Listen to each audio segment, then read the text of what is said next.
दोस्तों Hezbollah Lebanon की एक मुजाहिदीन जमात का नाम है और इस जमात के लीडर सैयद हसन नसरल्लाह हैं। दोस्तों आज जुमे की नमाज के बाद लेबनान के अंदर एक सभा इकट्ठी की गई और उस सभा को संबोधित करते हुए हिजबुल्लाह के लीडर सैयद हसन नसरल्लाह साहब ने कहा कि इस जंग को ख़त्म करने के लिए सिर्फ दो ही ऑप्शन हैं। पहला ऑप्शन ये है कि जंग को ख़त्म कर दिया जाए और दूसरा ऑप्शन ये है कि हमास को जिताया जाए, हमास की जीत मान ली जाए।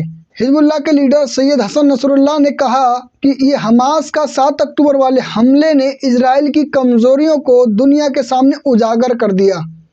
उन्होंने कहा कि हमास का इजराइल पर 7 अक्टूबर वाला हमला फ़लस्तीनियों पर गाज़ा में बढ़ रहे दबाव के कारण किया गया था। नसरुल्लाह ने जिस दबाव का जिक्र किया उसके कई कारण भी गिनाए।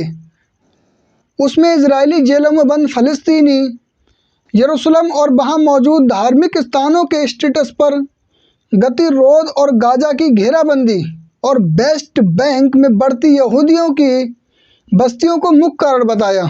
नसरल्लाह ने अपनी स्पीच में कहा कि अरब जगत के इस्लामिक देशों को गाज़ा पर आक्रमण को रोकने के लिए मिलकर काम करना चाहिए। हिजबुल्लाह नेता नसरल्लाह ने अपनी स्पीच में एक बहुत बड़ी बात कर दी और इजराइल को चुनौती दी। नसरल्लाह ने कहा कि इजराइल की सबसे बड़ी भूल यही है कि वो गाज़ा में हमास के खिलाफ जो हासिल करना चाहता है वो उसे मुमकिन ही नहीं है। उन्होंने कहा कि एक पूरा महीना हो गया लेकिन इजराइल के पास अभी भी कोई सैन्य उपलब्धि नहीं है। नसरल्लाह ने कहा कि इजराइल गाज़ा में अगवा किए गए लोगों को सिर्फ और सिर्फ बातचीत के सहारे ही छुड़ा पाएगा। नसरल्लाह ने ये संघर्ष और फ़लस्तीन के आम लोगों की मौत का जिम्मेदार अमेरिका को ठहराया। लेबनान की दक्षिणी सरहद पर इजराइल और हिजबुल्लाह के बीच छिटपुट गोलीबारी होती रही है। डर है कि ये वारदातें एक जंग में बदल सकती हैं। दोस्तों हिजबुल्लाह को लेबनान की सबसे बड़ी राजनीतिक और मिलिट्री ताकत के रूप में देखा जाता है। जब हिजबुल्लाह के लीडर नसरल्लाह ने इतनी बड़ी बड़ी बातें की हैं और इतना कुछ इसमें खुलासा किया है तो आप समझ सकते हैं कि स्थिति किस ओर जा रही है। इस रिपोर्ट के अनुसार तो ऐसा लगता है कि जंग और बढ़ने वाली है, जंग और आगे बढ़ने वाली है, फैलने वाली है, जंग अभी कम नहीं होगी।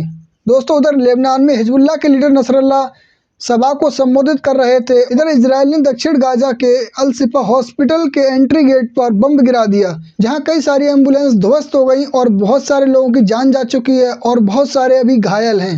दोस्तों उधर लेबनान में हिजबुल्लाह के लीडर नसरल्लाह बयान दे रहे थे कि इजराइल गाज़ा में अगवा किए लोगों को सिर्फ बातचीत से छुड़ा सकता है और इधर इजराइल ने फ़ौरन उसका पलटवार किया, जिसको अल जजीरा ने अपने ट्विटर हैंडल पर ट्वीट करके बताया। इसमें इजराइल के पीएम बेंजामिन नेतन्याहू का बयान आया।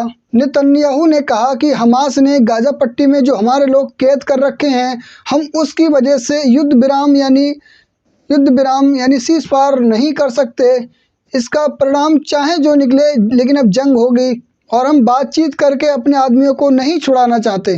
दोस्तों आगे देखते हैं जंग अगले बढ़ती है या क्या होता है। दोस्तों इस रिपोर्ट में इतना ही, मिलते हैं फिर किसी वीडियो में, तब तक के लिए अपना ध्यान रखिएगा। लेटेस्ट न्यूज़ और सच्ची खबर पाने के लिए चैनल को सब्सक्राइब कर सकते हैं।